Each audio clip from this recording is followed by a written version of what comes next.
Local recording in 3, 2, 1. Today's episode's brought to you by DeFran Controversy Controversies. Drop the beat.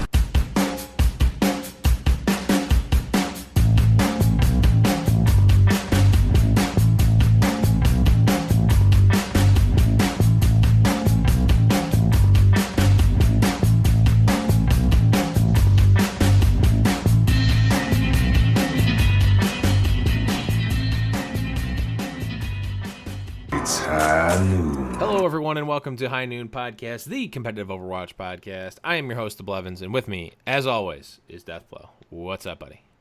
Not too much. How are you? I am doing well. So I just wanted to, we didn't want to spend too much time on this, but I mentioned it in today's episode is brought to us by, we had I don't even know if you'd call it a mishap or really an error or anything, but we had a viewer of the show post a comment on YouTube about our coverage of the DeFran whole controversy, and basically there was a couple of things we left out, and I'm perfectly willing to admit we just didn't look into it much because it's not like the stuff that we left out had nothing to do with the roster. So yeah, a lot of the longtime listeners it's been a while since we've had anything like this that kind of borders on drama, and drama. You know what I mean? It's exactly drama. But we did, obviously, this one, we absolutely had to cover it because of the impact of the selfless roster, how they were going to look going forward, and things like that. So if it is a topic that piqued your interest or anything you're very curious about, like Blevin said, there's a solid chance that our reporting on it was incomplete because our research on it was incomplete. So definitely feel free to do some searching more into that if you were riled up by anything we said or anything like that. There's more information to be had out there. If you're curious, you guys should check it out. Yeah, basically we didn't do it egregiously or to defend or to overly attack him or overly defend him. It was basically like it was important because he's not on the team anymore and maybe he was worse. And talking more about the general concept of pro players being inappropriate. So, definitely, if you want to learn more about that, take a look and do some searching yourself. But that's pretty much all we're going to cover. And I'd like to say thank you to the listener who did that. I don't have the name up, but if you guys ever notice anything or if we missed something like that, absolutely feel free to leave us a comment on the video or tweet at us or what have you. More than happy to, make corrections and point out how much of a dum-dum that I am, for sure. So with that being said, let's talk about what we did last week. Death, anything fun and exciting happen? Definitely a lot of Overwatch related news for me. Some things we'll talk about a little bit later on. Essentially, if you're up to date on things, the Open Division is going to be the feeder for the Overwatch Contenders series that we're seeing Season 0 of play out right now. And apparently that opening season of the Open Division to qualify for Season 1 of Contenders is starting in like 3 days. Basically, we found out that since I qualified for Masters, I'm able to do it. Since my whole team didn't qualify for Masters, we have to replace those guys on the roster. So what we've done is we've taken some of the guys that hit Masters from Team Omnic Lab and some of the guys from my team that hit from Team No Spaghetti Allowed, and we just smushed them together, and out of that comes Team Momnick's Spaghetti. So we had a graphic. It's super bad. It's the best part about it, right? We even had like a graphic designer that thought the meme was funny and did some work for us. Let me get her name here. I believe it's Icy Sorrow. I just want to confirm that. Yes, it was Icy Sorrow, and she did tell me that she is a fan of the podcast, so I promised her a shout out. Thank you very much, Icy Sorrow, for the work on the graphic there. Also, another thing with that, we've had a decent amount of people reaching out wanting to watch some of the matches I've participated in, things like that. Shockmaster OW, twitch.tv/Shockmaster OW is going to stream just about everything that this team does. So you will be able to hear, not see my perspective because my PC has been, garbage lately, but You will be able to hear all of our communications, things like that. So if you're on a lower level team, not quite in the Masters territory, you want to watch some VODs and hear some comms. I'm talking plenty since I do all the call outs and the shot calling for the team. So there will be a familiar voice there. Feel free to check that out. Yeah, that'll mean a 7-day practice schedule for me. So I'm dreading that a little bit. But all the team stuff will be mostly on the weekends, and also we will be following any and all tournament rules we need to be able to stream. He'll put the delay in there, anything he needs to do to be able to stream the actual tournament matches as well. The only other thing that happened with me is you can see behind me, I got this nice T-shirt here, which I got the logo for, and I got this nice coffee mug. Ooh. With the old podcast logo on it there, and the name of the show on the other side. So I got in some of the merch that it took me way too long to buy. I don't know what made. I just kept forgetting and kept putting it off.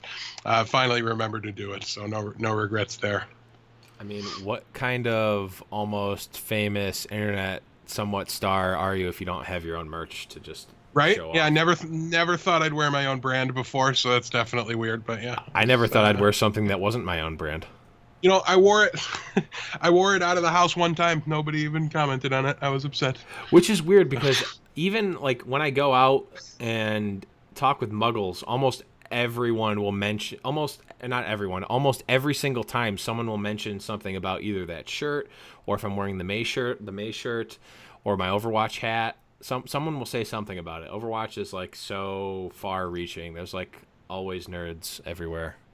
Yes, well, by go out in public, I mean I went to the gas station and 3 people saw me wearing it. So not a single one of them said anything. Yeah, it was so many. It was like this big public event. Yeah, it was just running to the gas station for a drink. Yeah, I went to the Allentown Art Festival, and one person out of like literally hundreds, if not 1,000 people, said something. So I could see an Overwatch shirt. I wouldn't comment on it to the person. I Really? don't think, but. Yeah, I don't think so. See, I would go up to him and give him a podcast card. So I might give him like a nod. See, I don't actually have any of those. You kept them all because you're the one that goes to all the cons and stuff. Oh well, I still have a whole box of them. So yeah, I should probably have some of those on me at some point. yeah. Anyways, but yeah, if you guys want cool High Noon Podcast stuff, you can go to the shop page on highnoonpodcast.com. All that stuff's there. And as for what I did last week, not a whole heck of a lot. But if you are listening to the podcast in the future past podcast realm that we always talk about, my birthday is tomorrow/yesterday, depending on when you're listening to this. So that'll be fun. And another thing, though it didn't happen, it's going to happen, is you forgot to mention, Death, that you're going to be having a very special sub tonight. Oh for your yeah, scrim. we're bringing in a really bad Lucio player to play against Team Omnic Lab today. So It's me. It will be more of a complete podcast versus podcast scrim happening today.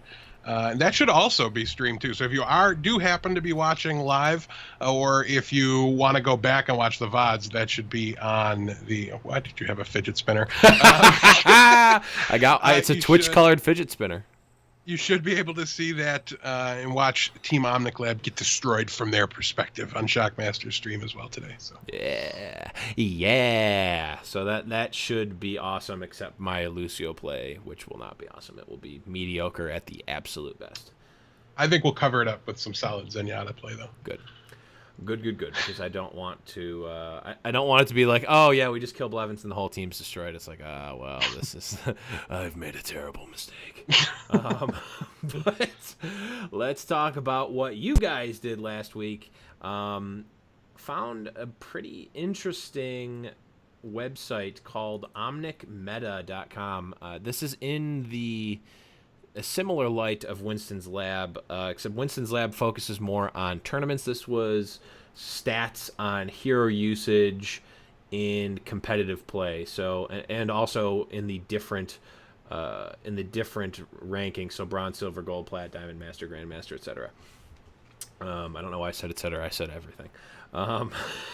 But there's definitely some interesting stats here. I just like looking at the stats for hero usage, especially at the different tiers, because you see a lot more you see a lot more Tracer and Genji at the high levels, which makes sense, and a lot less Reaper. And pretty consistently the same amount of Soldier 76, but and almost no Sombra. But there's definitely some interesting stuff to be seen here. So definitely check that out. The link is going to be in the show notes, but you can also go over to omnicmeta.com and find it there. But without further ado, let's move on to my favorite segment of the show. Overwatch Today, Meme of the Week. Of course, we have the Overwatch Today Meme of the Week, and this one was interesting. It's interesting because it's not a Genji I need healing meme. I wouldn't let him pick one today, guys. Yeah, I tried. I definitely tried. But we've got it's basically a picture of a scuba diver on like a dock or of some sort, like laying down, literally getting dragged off of the dock by an octopus. And it says that feeling when you get hooked by Roadhog as he's falling off a cliff. So basically the Balrog with Roadhog. So it basically feels like you're getting dragged into the water by an octopus. The scariest and most infuriating thing you could ever experience. I know from personal experience I've been dragged off. Attacked by octopi I've been attacked before. by octopi many a time, surprisingly.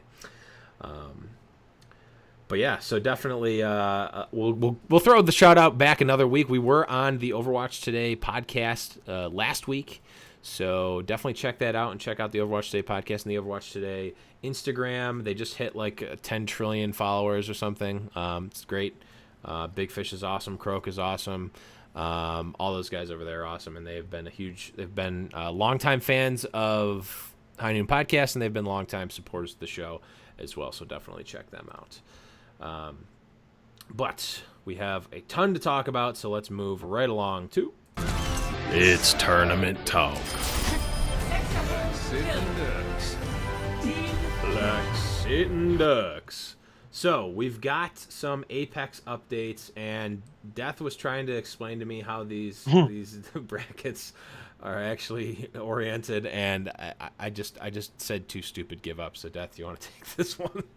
Sure, absolutely. So we do have some continuation here of things as they move into the Final Four. We have two teams that have qualified. When we go ahead and take a look at how things went down, we saw Africa Freaks Blue take out Meta Athena 3-0 and then X6 Gaming 3-0. So they've gone ahead and qualified for the Final Four. We also have from the other bracket, we have Kongdu Panthera defeating Lunatic High 3-1. I thought that was a pretty surprising outcome there. Lunatic High was kind of the presumptive favorites from everything I'd seen, leading up into the event and this stage of the event. So Kongdu Panthera able to take them down. Also, Luxury Watch Blue was defeated 3-1 by Kongdu Panthera. So they are also qualified for the Final Four. Still alive, we have to see Team Envious play against Meta Athena. The winner of that has to play against X6 Gaming, and the winner of that joins them, joins those two teams in the Final Four. And in the second bracket, we have Kanbach Spirit going against Lunatic High. The winner goes against Luxury Watch Blue, and the winner of that has qualified for the Final Four. So really, all the big teams still alive. Nobody's really been eliminated yet, but we do have two teams that have made their way through the qualifiers and get a little bit of a break to watch the rest of the teams vie for the last two spots. So definitely things are shaping up nicely there, and I know Season 4 is already running its qualifier series now. So theoretically, once 7 more months past this tournament ends, we will be all set to move into the next one after probably a 2-minute break. It'll probably start right away in between. It'll probably start in between. Yeah, just like while the last one is finishing up. Right, just schedule the finals to those players' matches or those teams' matches. Just schedule them at the end. Yeah, insane. Classic Apex style. Yeah. Frustrating. It's interesting. Would you have guessed that if we said, okay, we've got two teams that have qualified from these group stages, what are the chances that you don't pick either Envious or Lunatic High to be one of the teams that qualify? Well, I mean, they're not out of it, right? So I wouldn't have been too surprised to hear that Africa Freaks Blue or Kongdu Panthera had made it. Those are definitely two of the more notable team names and kind of recurring team names that we see show up all the time. Yeah. But I guess to see both of them not come out of the winners bracket or the winners bracket side of things, Yeah. I guess is definitely a surprise. So we'll have to see exactly where it goes from here. But definitely things shaking up a little bit over there in the Apex division. Yeah, and I mean, it would be nice. I think obviously Death and I can both agree that we're rooting for Envious, as they're like the closest thing to NA, I guess, Right. for a team. So we're gonna be rooting for them. But this is, I guess, with the exception of that one tournament where both them and Rogue were back in NA, and Rogue ended up taking those tournaments. This is like the first time we've seen in a while Envious not be like in the winners bracket, or like Envious fighting with their backs to the wall. Yeah, it's hard to say too. I don't know the exact circumstances how they qualified in the last two, for the finals in the last two times they've been there. Obviously, they won the event the first time around, so it's easy to assume they went through the winners bracket. But I don't know for sure that that's actually how that went down. But you're definitely right. Their backs are against the wall. I mean, they lost to X6 Gaming 3-2, and now if they could beat Meta Athena, then they have to play X6 Gaming again. And a little bit of a fun fact, and there's a really fun VOD out there if anybody wants to see it. We had a Junkrat sighting in that X6 Gaming versus Team Envious matchup, and X6 Gaming used Junkrat on attack on Dorado and pretty much cruised all the way through till right at the end of the map. He finally died, and they switched off of it. So definitely a really fun VOD. You can watch some analysis of it there on Skyline's channel on YouTube, so make sure you guys check that out. I know we've shouted him out before. He's a phenomenal resource if you're looking to improve, either a solo queue superstar trying to improve on the ladder, or like me with a team and trying to get better in a 6-stack environment. He's got plenty of content for everybody over there, so make sure you check that out. Great VOD, a lot of fun to watch. Yeah, definitely awesome to see some of these niche characters come out. And I've been waiting to really see one of these types of specialists come out where it's like, oh, this guy's really good at Junkrat, like insanely good at Junkrat, and he can get played at the highest of levels. It's like the old like Smash Bros tournaments where there's always that one guy that plays the really weird character and does really well, even though they're not good, quote unquote good in the meta. I'd like to see more of that, honestly. Maybe we'll get some Hammonds when he ever comes out. Like, there's definitely worse heroes in this game, right? But there's spots for everybody. Not even me, the ultimate hater of all things Bastion, will tell you that Bastion has no usage. I think he's really valuable if you're respawning on defense for that final push to try to hold the point. I'm looking at you, Kings Row 3. Really, it reminds me of if you can just get set up over on that stage on either the left or the right side, and they're not ready and they're not looking for you. It's a really good spot for that. And in this case, Envy looked like they just didn't. I mean, how long has it been since anybody's played even in a scrim against a Junkrat, right? Yeah. It had probably been a really long time. So they break this out, and Envy just didn't respond correctly to it. There've always been this, one of the teams that kind of resisted the dive a little bit, and I don't really remember their team comp at the time, but listen, the way you answer the Junkrat is to just dive on him and murder him and kill him right away. It's just got to be instant. Just go get him and take him out. And they didn't do that. They tried to ignore him and just and he ground out so much damage, and it was just too big of an impact that it just kind of snowballed on him. And by the time they finally said, okay, that's enough of this Junkrat, let's get rid of him. And the guy just instantly switched. He went the whole map with success on the hero, and then just said, all right, well, they figured it out. I'm done. So it was a really interesting play, and I thought a really good way to kind of level your opponent a little bit. Do something they're not ready for and catch them off guard. Clearly, it worked. Especially if you go into that match thinking okay, Envious is really good on defense on point one of Dorado. Let's just mix it up. We'll get as much value out of this Junkrat as we can. It's possible he just dies instantly and we switch off, or we might pull something out of our butts here and just get a lot of value out of the Junkrat, and then when he dies, we'll switch when they counter it. And it worked out perfectly. So it's definitely, I would definitely like to see more of that, because I think, in a lot of different games, you see metas stagnate, not because the game forces you to do that. It's because players don't want to get out. Professional players don't want to go outside their comfort zone. You don't get rewarded enough to innovate. You get punished, in fact, sometimes. So, and then And the rest of us are just slaves to the meta, right? Like, Exactly. who's going to let an offensive junk rat queue up on your team and not say something? I wouldn't. Exactly. I don't trust that person to do No. it, but it should be okay. You know, it doesn't have to be a problem, but it usually would be. It almost it is certainly often will. enough that you should probably just complain about it. Yeah. Or maybe we should just allow everything. My whole thing is like, I'll allow anyone to do anything, but when they start playing bad, they need to be willing to switch. Yeah, that's what I always say to like a widow if it's a spot I don't really like the character. I'm like, they're like, you know, or you get the really timid widow, like they pick it and they go, I just want to, you know, I'm just gonna try it out. I'm like, hey man, as long as you're willing to switch, I don't care. Like you can try whatever you want. Just a minute into the round, if it's not working, just get off of it.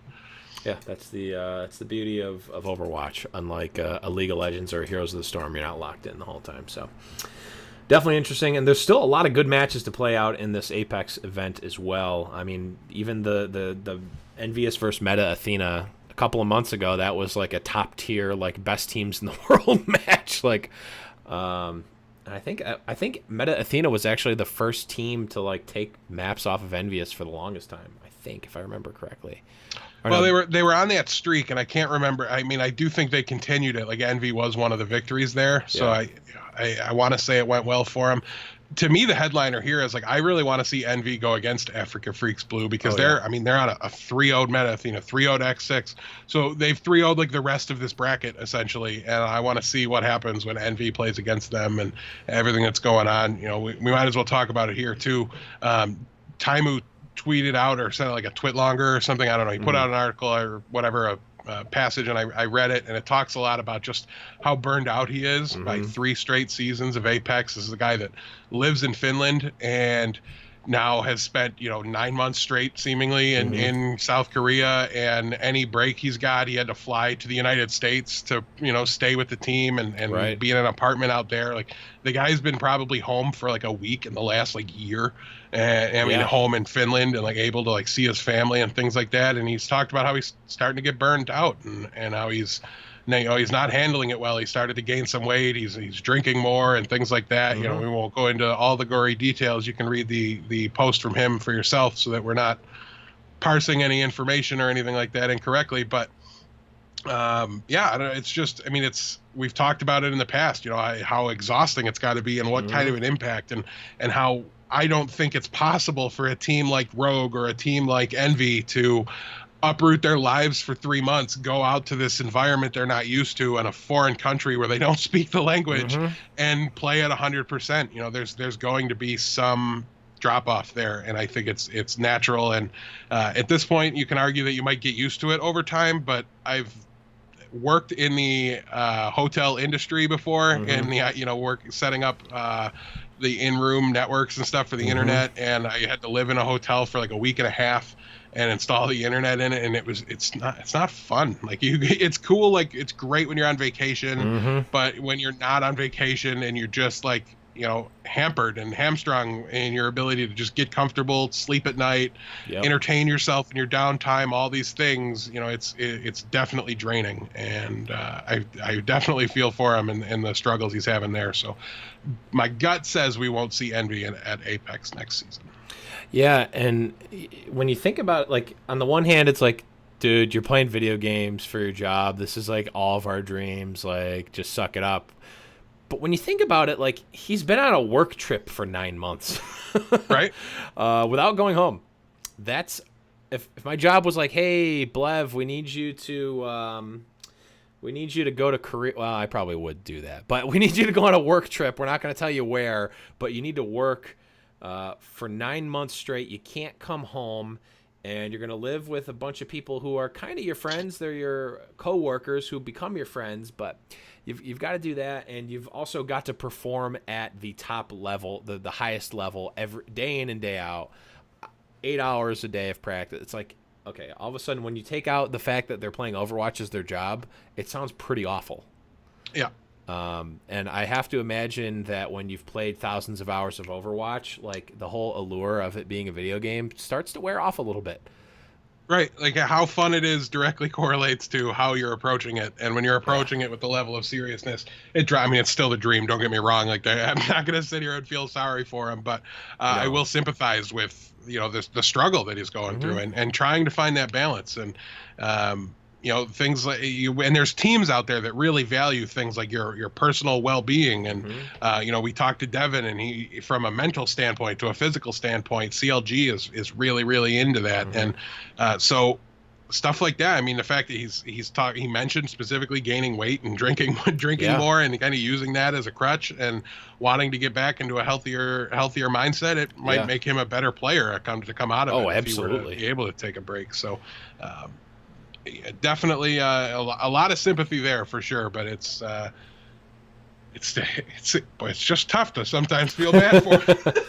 I mean, I think just going through the struggle. I think that post, if anything, like, have your own, as a fan and as a viewer, and I guess even from our perspective as content producers for the esports scene, like, we can have our opinions of it, but I think that's a huge red flag, or at least a huge flag for Envious. I think they need to take action here. I hope the org does step in and keeps them out of season 4, even if most of the team wants to, and brings them home and helps them calm down. You're 100% right there. Or takes a more proactive stance, if they can, in the well-being of the players. I mean, you have arguably one of the best players in the world on your team in Taimu, and he's rotting away in a sense, if not actually physically, then in terms of the passion for the game. And if you have a top tier player who theoretically people are looking up to, players are looking up to and wanting to watch, and he's a representation of your brand, if he's like talking about how he's been driven to drinking more and gaining a bunch of weight, that's not a good reflection of the brand and the team and of Overwatch. That I think is a big red flag. Yeah, and I don't want to sound like we're criticizing the organization for them getting to this point, because Taimu specifically says, I mean, there were 5 people on the team that really wanted to go back again, and he didn't want to be that one guy that was like, no, I don't want to do it. I want to, you know what I mean? I want to stay in America, or I want to take a break, and I want to, take a hiatus for a month and go back to Finland, or he didn't want to be that guy. And there's a lot to be said for that. But so I don't want to blame them, or make it sound like we're assigning any blame to Envious as an organization. No. But now that it's out, now that it's public, that it can't be denied, I do hope to see them, in all the selfish reasons of us talking about them not wanting to go there anymore aside, just for the sake of the players and everything, and for the sake of everybody involved, maybe pass on the next one and let everybody relax for a couple weeks. Yeah, and I mean, we're also, even not necessarily from Overwatch's standpoint, from esports standpoint, like, we're finding like what the limits are. Like, Apex, we joke about it, but Apex basically runs nonstop. Yeah. If you count the qualifiers and whatnot, like, it's basically never over. So there's no sport that goes on all year round, right? Baseball. What? Baseball's pretty close. Baseball is kind of close, but they play 162 games a year, which is insane. Or something insane like that. But it's not actually all year. There still is an off season, and I feel like you need an off season. Even even close to the whole year if you're deep in the playoffs. Right. It's like October, November, I don't know. But there's still at least some number of months off, and right now, like, Apex is not at that. So no. Yeah, it's a couple weeks, maybe a month at the most. Yeah, so it didn't seem like very much, but yeah. So I do hope that, if nothing else, like, people in the esports industry, maybe Envious specifically, maybe Overwatch or Blizzard specifically, sees, like, okay, this is something that needs to be addressed. So, but let's move right along. We had some updates from contenders. We saw the first round of group stages. So there were 16 teams, and 8 moved on from the group stages. So out of Group A, we saw Team Liquid and CLG come out with Selfless and FaZe being eliminated. Now these are the halfway point of the group stages, so Right. nothing is finalized here. It was a little, your wording there was a little Okay. So these ambiguous. aren't. So I just want to. So Right, these. this is just current standings. There's Okay. another whole round. Like they're going to repeat this weekend, next weekend, is my understanding here. Gotcha. I tried to get very specifics, specific information from that from the Overwatch Contenders website, but it doesn't look like that'll be forthcoming. So I think we can just count on, basically the whole groups to play against each other one more time. Okay, gotcha. So let's rephrase it then. Team Liquid is at 2-0. We've got CLG at 1-1. We've got Selfless at 1-2, and we've got FaZe at 0-1-2. Oh, there's a two. Liquid is at 2-0-1. CLG is at 1-1-1. Yes. So Yeah, and that's some again, the draws. way these play out is you play once on every game mode, so it's very possible to end this at a 2-2 draw. In fact, Group D in NA, they're calling Group Draw because everybody has at least one, except for Rip. We love you guys. Hollywood Hammers sits at 0-3 in the group. I'm literally They do wearing the not have a jersey. draw. But yeah, there's really only been, other than a match that Hollywood Hammers has been involved in, there's only been one non-draw to come out of it. Yeah, which I think there was a Renegades 4-0 against Cloud9 too. There's been a lot of kind of eye-raising results here, and if you want to keep going with the group breakdowns here, though, and we'll talk about them after. Yeah, so we've got LG Evil 3-0, Toronto Esports 1-1-1, Envision at 0-1-2, and you guys get paid at 0-2-1, showing that yes, they do get paid, and that's why. Group C, we got Immortals at 3-0, Yikes at 2-1. This is FNRGFE at 1-2. Is that the team that Seagull is playing on? No. Okay. And Tempo Storm Rip at 0-3-0. And then in Group D, we've got Renegades at 2-0-1, Kungarna, formerly Splice, formerly Kungarna, 1-0-2, Cloud9 at 1-1-1, and then the aforementioned Hollywood Hammers at 0-3-0. So definitely interesting. And excuse me, like you said, there's going to be, this is the halfway point, so we're going to see another round of play, or another batch of rounds of play. So really, it's still literally anyone's game. Yeah, and to look specifically at things here too, and to give you an idea, there was some definitely eye-raising results here. We have a 4-0 of Team Liquid beating Counter Logic Gaming on every single game mode that the game has to offer. We also, we had Immortals 4-0ing Tempo Storm throughout the event, and I thought this was really kind of, at least on the NA side of things, this was a bit of a coming out party for Immortals. I guess if you remember, not long ago, yeah, coming back out, they 4-0'd Tempo Storm, they 4-0'd Yikes, which I thought was a big one there as well. Their other match is not jumping out at me. Oh, okay. It was nope, never mind, different team. Anyways, yeah, some really eye-raising results there. So I thought Immortals made a strong case for themselves to just be coming back into their own. The last time we saw them, they looked inconsistent. They looked a little flat, and something I was unaware of at the time, two of their players basically landed their flight from Europe into the United States to be eligible to play, and just dropped and instantly went straight into playing. So it was like a crossing an ocean flight into a workday immediately following. So definitely gives them a little bit of leeway there as far as what happened, and helps explain that. Yeah. Team Liquid really, really strong. Obviously at the top of their group, 2-0-1, 9-3 map score, and I think doing a very good job of solidifying themselves as a team likely to come out of that group. Obviously things are very close, and Selfless brought in two players to kind of fill the role of DeFran. They're carrying a 7-man roster right now, and I'm blanking on which one of the two filled in this weekend, but they seem to be pretty strong at times. I think I saw them play against FaZe Clan, and that was the win they got there, I'm fairly certain. So it was a surprising, or maybe that was a draw. I don't know. There's a lot of matches this weekend between the two brackets that went on.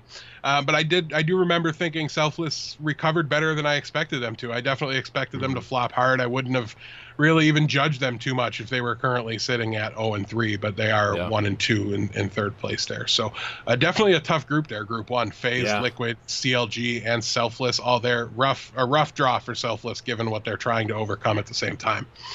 Like I said, Immortals 3-0, 11-1 map score. They have dropped one map in this event so far, as opposed to Tempo Storm at the bottom, 1-11 in maps. So I think it's safe to say they're going to have some trouble digging out of that hole. And then Yikes versus FNRG FE will really be the decider there.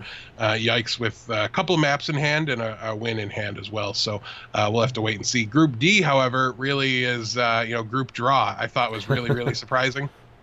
We have Renegades 2-0-1 at the top there. So great to see them back. We haven't seen a ton of them lately, and we've been missing it. So also Kungarna is at 1-0-2. So technically undefeated here. That's important, I think. Definitely going forward. I mean, it's the first decider, right? Then you go to the maps to break the tie. So it's big there. And Cloud9 at 1-1-1, I would have expected them to be able to do better than draw against Kungarna, but I'm fairly certain that is where their draw came from. Yeah, I mean, it's still almost anyone's game. I'd like to see Liquid finally pull something out here. They always show flashes of greatness, and then they usually don't finish. But I would definitely like to see that. I mean, I think there's a story. Group A, no matter who wins, there's a story behind it. Liquid finally closing it. CLG really kind of solidifying their place as a top-tier team. Oh, there goes the mic. Selfless overcoming Defran, and FaZe Clan basically coming out of relative obscurity to actually place for the first time in what seems like forever. And LG, you mentioned a coming out party for Immortals. I think we've got almost a coming out party again, a coming back out party for Luminosity, LG Evil. Yeah, I mean the group though is the group's not as strong. They paid somebody for that group pairing. So I'm not. Listen, they're 10-3 in maps. They're 3-0 in round, match wins. I don't want to take that away from them. But number 2 is Toronto Esports. Number 3 is Envision OW, and number 4. That's to me the biggest surprise here is that 4 is you guys get paid, which I would have thought might have been, on par with Toronto Esports, maybe a little better, and I would have put them above Envision going into the bracket as well. So that to me is the big surprise from Group B. But nonetheless, I mean, it's hard to fault teams. Like, how dare they win the rounds they're supposed to win? Right. I mean, they're at least showing that they are winning the rounds that they are supposed to win, which we've seen teams not do before. So, I mean, maybe not. We'll see it in the EU bracket too. Right. Maybe not a coming back party, but a hey, we're still here. We haven't dropped too far down party. Yeah. You want to see them. We always questioned whether or not that run they had right when they just signed with LG Evil and everything that happened with them right after their coming out party. Like, if things were fast, like they were Hammers for now looking back, it feels like 2 weeks. They were Hammers Esports. It was longer than that. And then moving into the LG Evil sponsorship. Yeah, and continued to as LG Evil, but we did always kind of wonder how long that would last, and they definitely look like they might have been triple tank one tricks, but they're definitely proving that wrong here. They've been more resilient than I think it looked like they might have been to big meta changes. So definitely props to them for getting doing what they're doing, doing what they need to do to have a legitimate shot at this. So. Yeah, and props to Super for getting his earth science homework done on time so he could actually practice with his team. So let's move on to the EU group stages. In Group A, we had Team Expert at 2-0-1, E United at 1-0-2, Bazooka Puppies 1-1-1, and then Esporati at 0-3-0. Notably, Team Expert only an 8-4 map record in first place, so that group is still, even Esporati if they 3-0, they're still in it. Like they can still take it theoretically. Theoretically, yes. I don't think mathematically eliminated is a fact, but it's going to be pretty brutal, and they would need the draws to continue, as they've been pretty draw heavy in that bracket as well. To me, the big surprise here is E United unable to close out their wins here, right? Like they've got draws against Team Expert and Bazooka Puppies, and seeing how I can't remember which tournament it was, but they just kind of ran the table right at a tournament like 2 weeks ago, and really looked to be at the top of the EU scene. So for them not to be able to finish out against Team Expert and to not be atop that group has me worried about them going into the next stage of things. I do think they'll be able to close it out. I do think they'll be able to at least maintain the 2 seed, if not overtake it. They are tied in maps, right? So a single win, if they beat Team Expert, that'll mean they won more maps than them, right? So that would instantly put them back into first. So they just have one really, really important match going forward, and then from there they just need to kind of hold and do what was expected of them. But they need to prove again that they can close out maps against these guys, and because I worry about them going against a Laser Kittens, a Misfits, a Movistar Riders, or even Ninjas in Pajamas looked like closer to themselves this weekend than they did the weekend before. Yeah, I mean, this is a perfect example of them not being able to do what LG Evil did. They did not win the matches that they were supposed to win. They drew them, which isn't terrible, but when they're matches you should have won, it feels bad. Yeah, you have to ask yourself, do you want to be the kind of person that only does the bare minimum? And shout out to Office Space. United did not wear enough pieces of flair. Nope. But in Group B, we've got Laser Kittens at 3-0, Misfits at 2-1-0, Esporters Cyber Athletes at 0-2-1, and Ninjas with Attitude also at 0-2-1. Yeah, and how are they at 3-10 in maps and 3-9? I don't know. There's some weird scores going on here. There's like 3-2 victories and stuff like that I've seen. I didn't catch the matches live to know exactly what went down with those. So I don't know. I don't know if it's inconsistent. It's definitely inconsistent numbers here and results, but I don't know why that plays out that way. Maybe they just played like a one map decider between because it would still be the same number. Makes no sense to me. Yeah, there's like a bunch of people played 12 maps and some played 13. So. But I mean, let's be real. At the same time, Laser Kittens and Misfits are going to win this group. They're going to come out 1 and 2. It's just a matter of what the order is, right. And Laser Kittens got the edge on Misfits in the first matchup. So it would be groundbreaking to me to see Misfits, get more than 2 losses leaving groups, but because they're kind of on our watch list, right? If teams not quite playing at their best, right, I won't rule it out either. These other teams aren't nobodies. They got here for a reason, and they've won maps throughout this group, and they had to have taken at least one map off of Misfits in the past. So it's definitely possible. I think looking at the numbers, they have to have won a map against Misfits. Yeah. So I don't know. That's a tough group to pretend like it's super suspenseful, but at the same time, we can learn a lot from it, even if we are pretty sure we already know the outcome. So definitely worth keeping an eye on. I'd say any Misfits matchup in that group, to see how they're performing and how they're doing. Yeah, they really, I feel like, need to lay the hammer down, and they need to lay it down early. If you are if you're on Esports Cyber Athletes or even Ninjas with Attitude, they're both basically at the same spot, and it's really only, if I guess if they one beats the other and then also beats Misfits. That's what they would need. Laser Kittens, like it's right there. Right. So what we're essentially dealing with is if one of these two teams is able to take down Misfits, then they have to win the other matchup against the other team, right? So if they lose that one, then Misfits is going to get out scot-free anyway. So they've done a good job of putting a decent buffer for themselves, Misfits has, in the event that they do suffer that surprise loss. Right? If the other team beats Laser Kittens, but Laser Kittens is 10-2 in maps and has been playing really, really well. So I don't know that I'm expecting that one. No, I'm not expecting it either. But there is definitely still some life in that bracket, which is always nice to see. Let's move right along to Group C. We saw Team Singularity Ninjas at 2-0-1, Vivi's Adventure at 2-1-0, Ninjas in Pajamas at 1-1-1, and Gamers Origin at 0-3-0.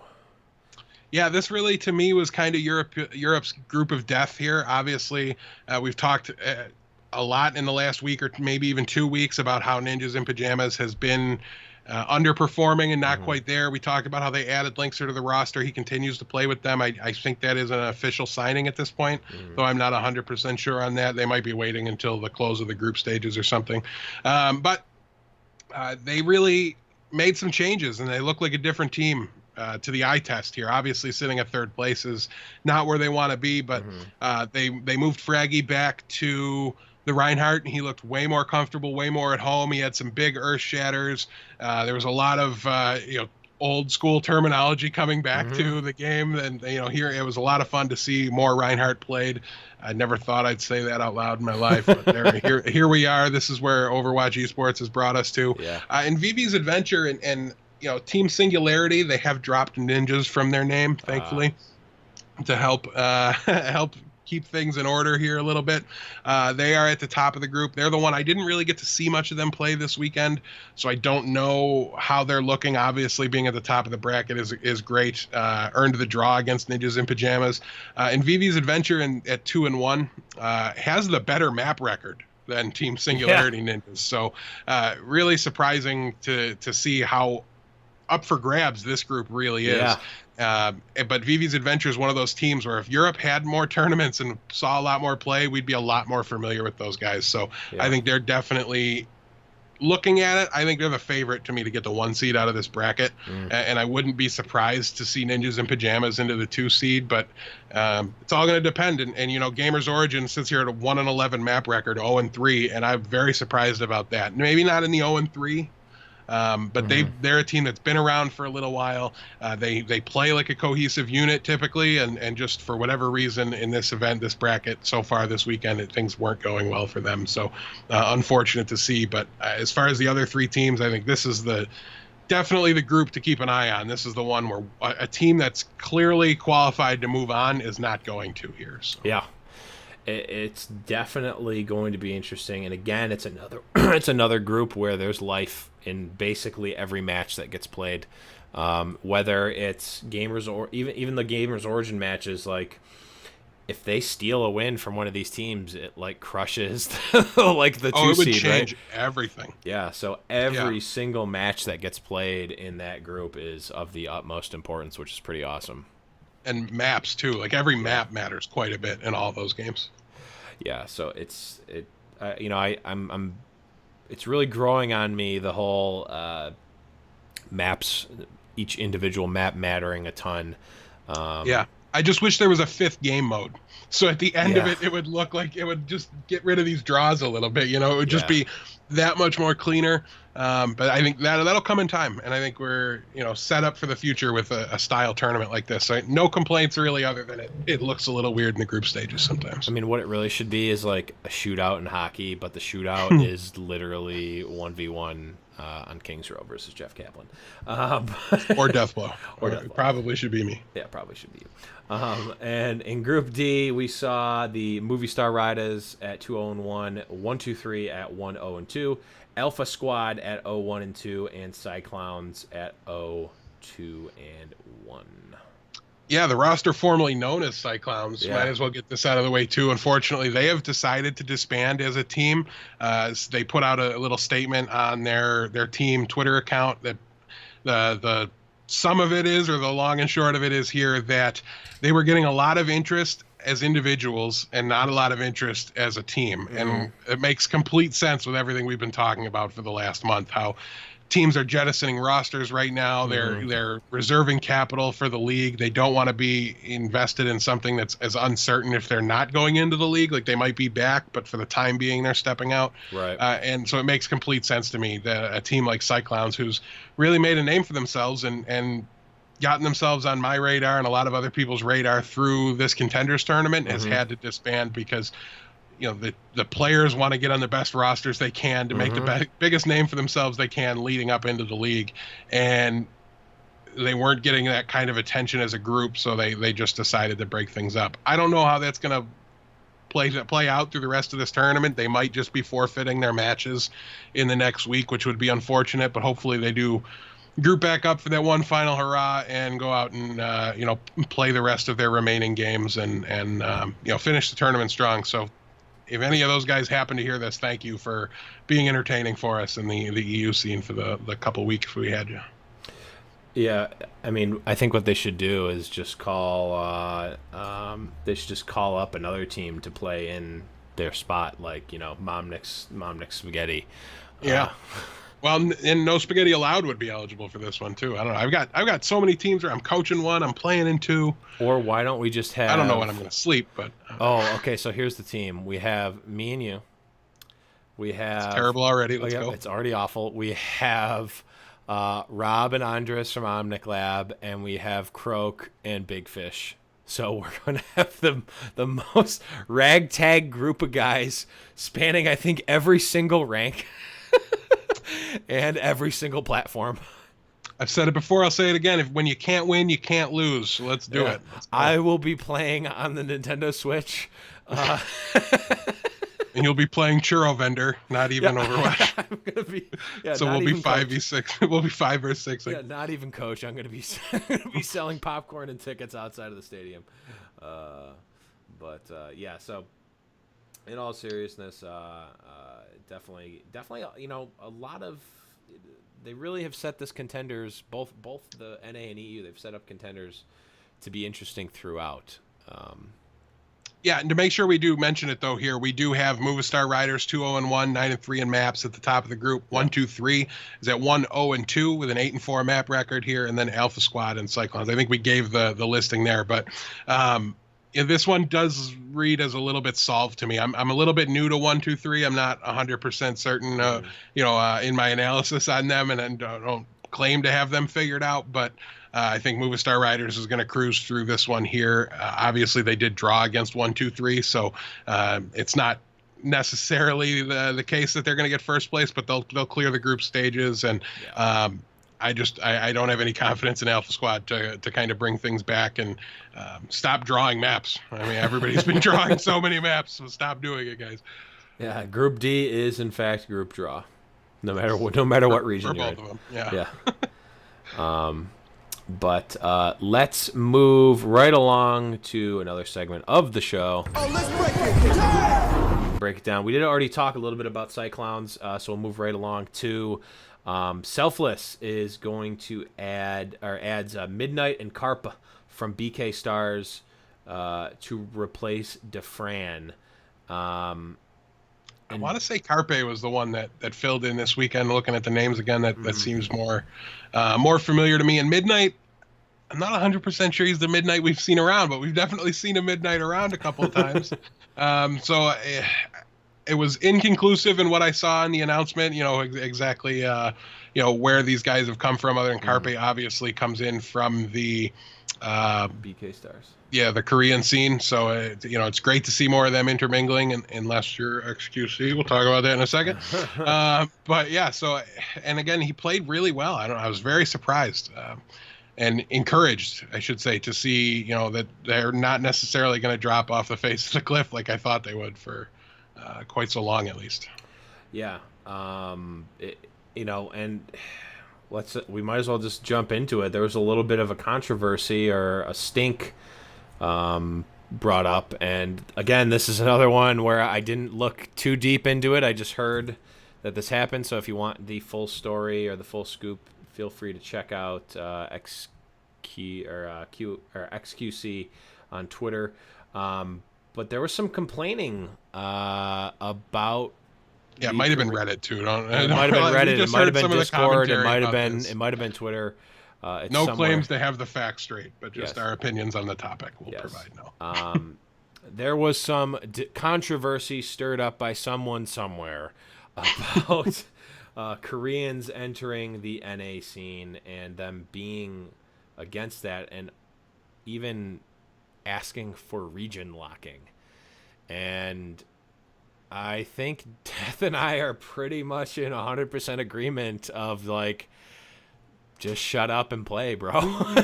No, yeah, let's hit you with a big nope there. We don't like it. It's Get good, son. It's one of those things. How different, how crazy the Overwatch world would be right now is if we made people that were born in Europe play on the European servers at all times, and things would be in a weird spot, and that's not the direction Overwatch is going. It's like almost racist. it's borderlining on racism. No, I get it. I get the logic behind it, right? Because everybody's so invested in the EU versus NA thing. I mean, you can't watch an Overwatch event on Twitch chat without somebody calling EU alt and NA alt, and everybody has a different definition of what those things are based on where you live and who you root for.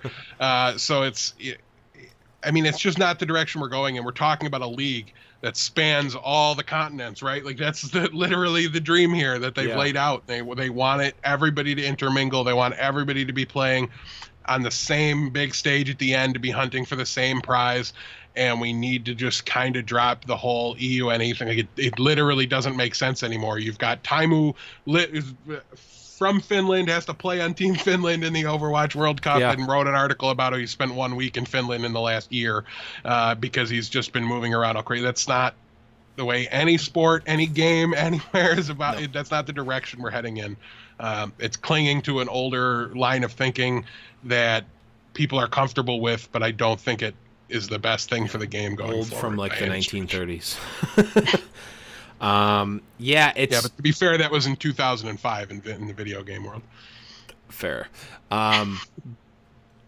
It's just like, what does it even matter where you're from? Like, I mean, I guess I can understand. It's like, oh, well, we have the New York Tracers, and it's just 6 Korean players, and the whole Overwatch League is just nothing but Korean players. It's like, then get better. Like, honestly. Yeah. Like, it's not that weird. I use the NHL as an example all the time, but there's no team out there that's 100% U.S. players. It doesn't exist. Right. There's a bunch of, obviously, Canadian players, and like Russia and all Russians, that. Yeah. And baseball, too. Like, I don't, like, it, like when you say it like, oh, I only want players from America on these teams, like it's starting to sound a little bit racist. And I'm not trying to say that this person that made this comment is racist or anything like that. I don't want to put words in people's mouths. It just seems weird to me that you would think that, because like if it's not, I don't think it's that big of a jump to be like, yeah, this is just like discriminating against where people are from for some reason. Like, right, like nobody told you you couldn't use Korean players to form your roster. You just didn't. It's not, it is what it is. Just play with your team against their team, and the better team's going to win. And at the end of the day, you should be trying to be the best team you can, and then you'll beat the Korean player. Like, I promise it's possible for Americans and North Americans to beat Koreans, and Europeans to beat Koreans. It's possible. Right. And all it's going to do for the league, if a team or rather an organization is like fiscally incentivized to have the best team, like they'll just naturalize a bunch of Korean players anyway.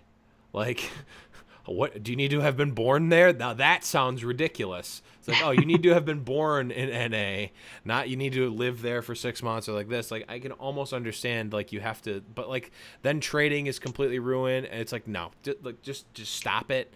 The region locking thing, the more I'm thinking about it, like I was almost able to like side with that line of thinking a little bit, but now I'm 100% against it. I think the region locking thing is the dumbest thing ever, and I invite whoever is the actual person who made that original thing, I invite them onto the show to debate their side of the argument, because I think it's dumb.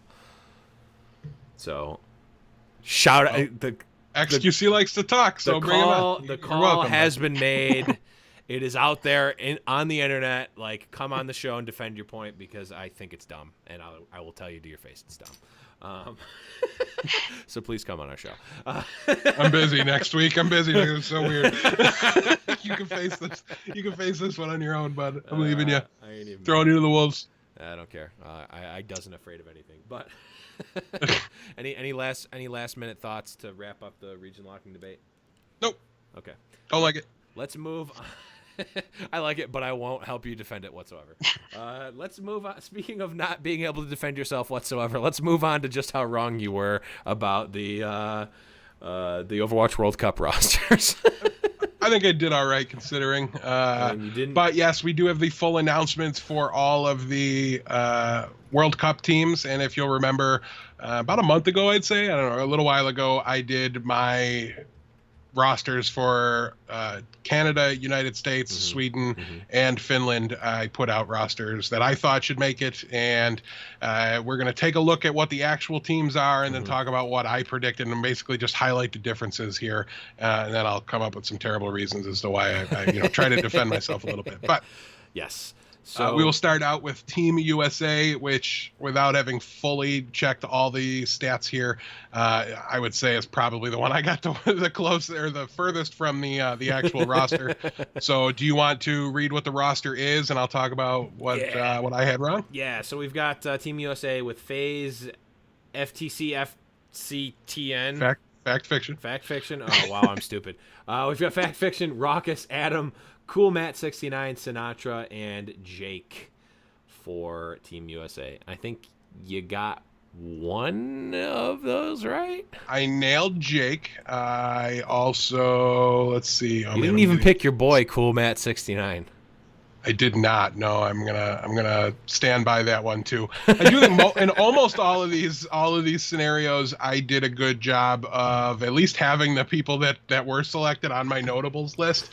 There were some exclusions, and Cool Man 69 definitely one of them. But taking a look at things here, see, I'm so stuck in the mindset that he's a hit scan, right? And I just couldn't put him in over Grim Reality and Sinatra, but he made it in the flex role there.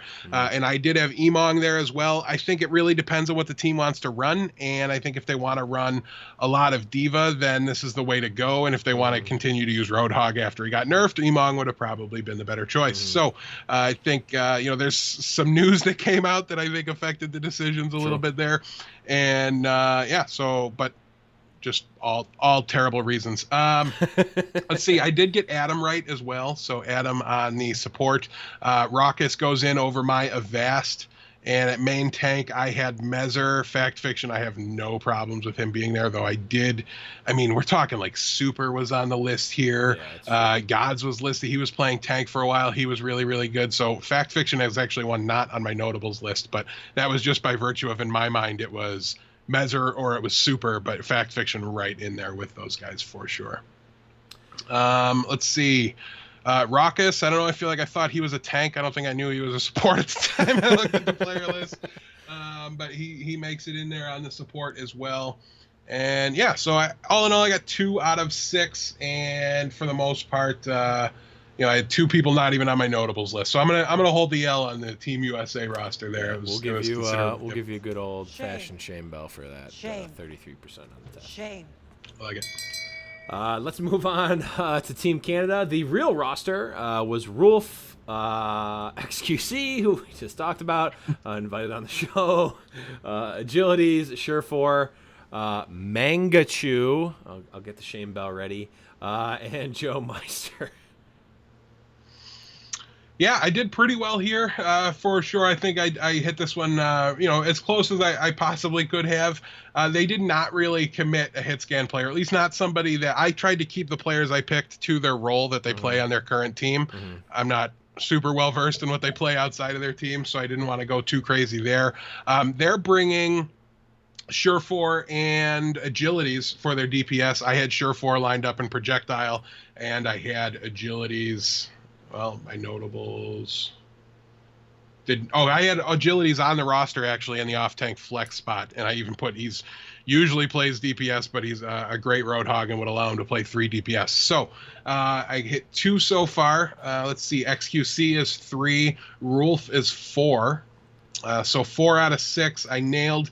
They decided to put Mangachu into the Agilities off-text flex spot. I did not know he played a lot of Diva, so clearly they're very comfortable with what his Diva will be, and I'm super pumped to see that. I think it made for a better, overall talent pool, right? Yeah. Like if I was just picking the 6 best players and not worrying so much about role, I would have put Mangachu in there for sure.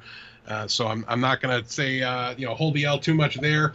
And also Verbo, I wasn't sure he would want to play Lucio. He's got that kind of Immortals coach role. Yeah. And I had Joe Meister in as the guy I would use if he didn't want to do it.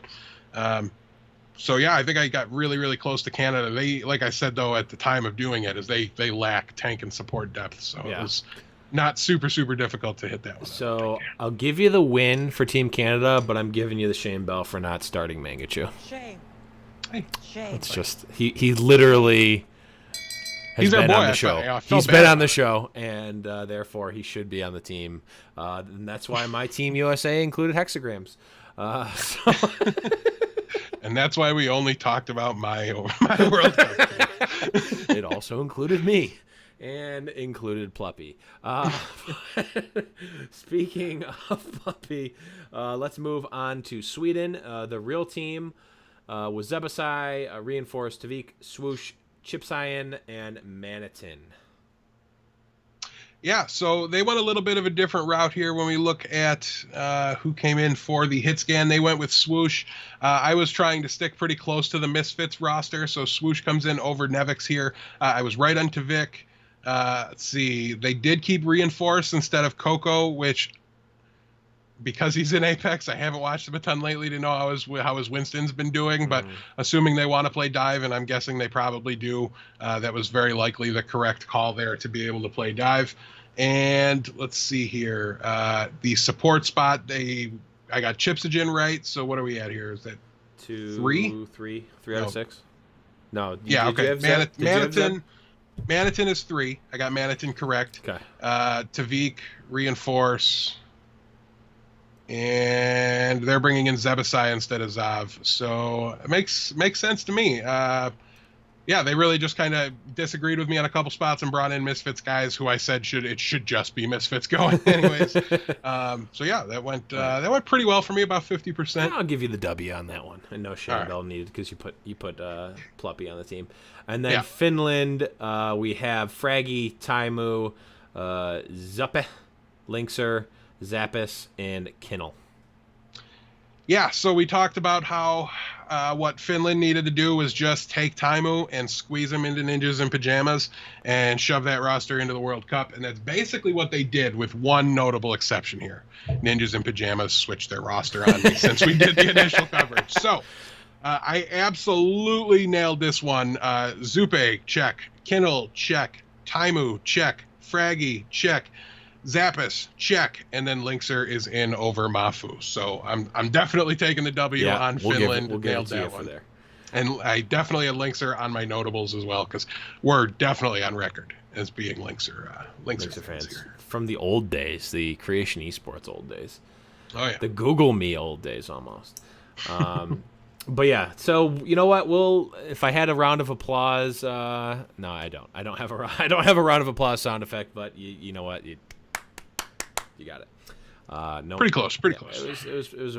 I think in terms of people who publicly put out their predictions, you probably did the best of any of them.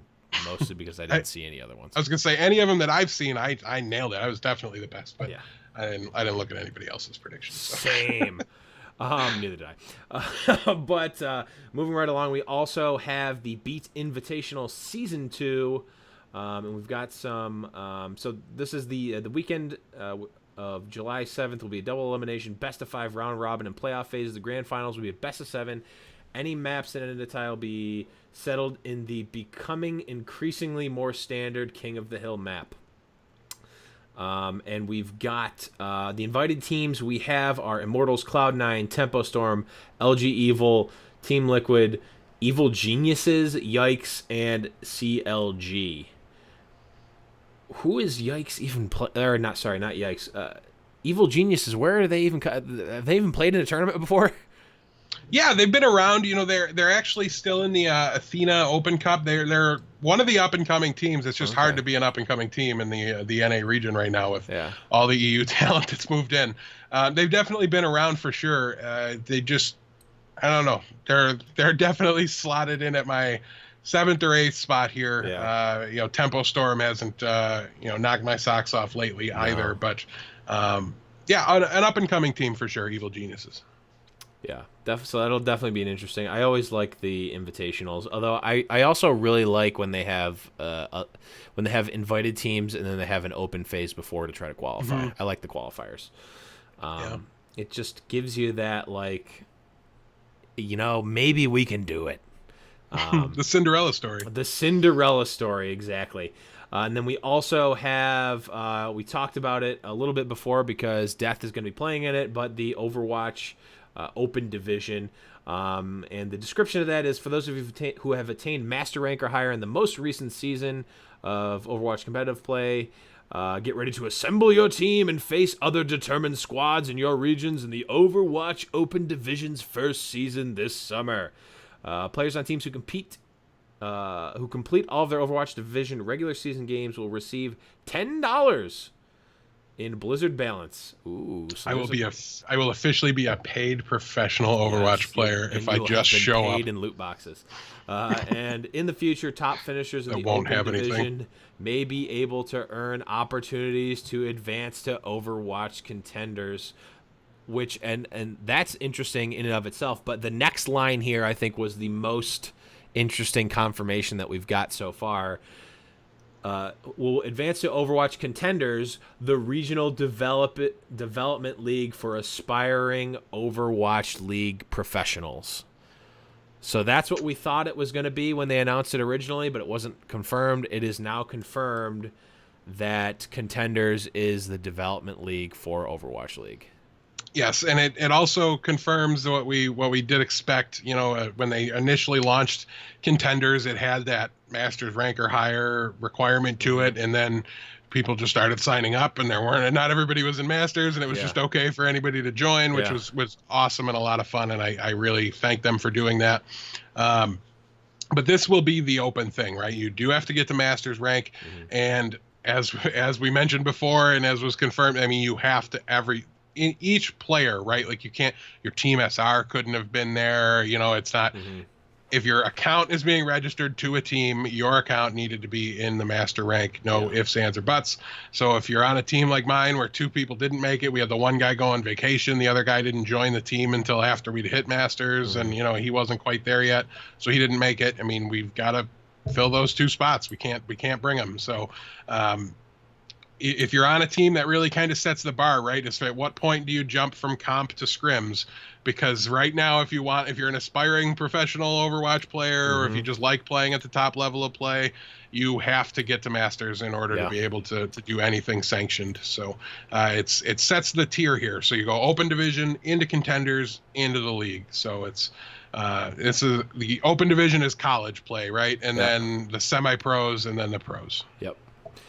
Really exciting stuff. Like, I mean, as much as this really isn't saying much at all about Overwatch League, it's the most we've gotten about Overwatch League in a while. So it's shaping it. It's all, it's bottom up. We're building it. I like it. I like it a lot. Like, this is, I think, one of the most exciting things we've heard in a while. Like, this is what you need to do. This is the Crusher 99 story. Like, this is it right here. So I'll remember you guys when I'm famous and on a big org team in the league. That will, in fact, be awesome. Won't happen, but it would be awesome. Hey, you never know. All you need is $1 and a dream. Oh, wait, no, wrong thing. All you need is a really good computer and a lot of time and determination and a dream. And talent. And then you got to have the talent. That's true. You need the innate talent as well. But definitely interesting. It's definitely going to be fun to hear your story as you go through, and I'm sure, as always, you'll share that, as well as it will mostly be streamed. So yeah, you don't even need to. I'm really excited about that. As much as I'm not one to typically put comms out there, I mean, we don't do anything groundbreaking, right? Like, we stole Rogue's comp and we run it, but nonetheless, I do usually, just by virtue of, I don't see a benefit to releasing it, but nonetheless, I mean, there was enough interest in it that I didn't want to fight it or anything like that. So I'm happy to have all that streamed, and you guys will be able to check that out. Again, if you're wondering, it's twitch.tv/shockmasterow is where you'll be able to find all those things streamed. Get to see me play a lot over there, especially on the weekends. For sure. But whew, that was a mouthful, all that. But I think that's just about everything. Is there any last minute stuff that we need to cover that we forgot? No iTunes reviews this week. As always, if you guys want to support the show, you can head over to the iTunes page, leave us a review, and let us know what you think of the show. We will read it at the end of the episode. One more thing as well, there was some interest. If you would like to join what was formerly the patron-only Discord, the patrons themselves requested that we open it up a little bit, and there'll still be like a patron corner of it, but it looks like we might be moving to opening up the Discord and bringing in some more voices, and really it would mean anybody can join.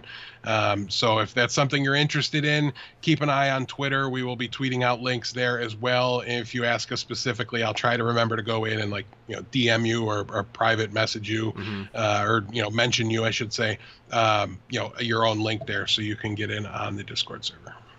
Yeah, definitely. It's something that's been talked about for a while, and we figured it was really always going to be up to the patrons. We had experience with an open channel, and it just kind of got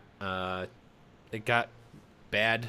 I think mostly because I had friends, and then friends of friends, then friends of friends of friends that were using it, and it just got messy. It became less about the show, and it became a bit of a chore for us to try to watch everything that went through it.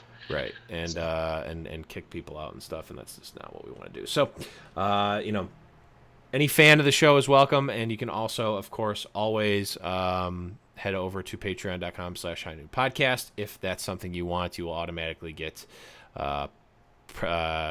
non-pleb patron status as well. So definitely check that out. But thanks, guys, for everything. Huge thanks to Matcherino for providing us with the SoundCloud, so all the SoundCloud viewers and listeners can thank them. Huge thanks to Adam Hoek for the awesome McCree outro you're going to hear in just a couple of seconds. Huge thanks to all the patrons for supporting us each and every day, and all the iTunes reviews that have ever been done.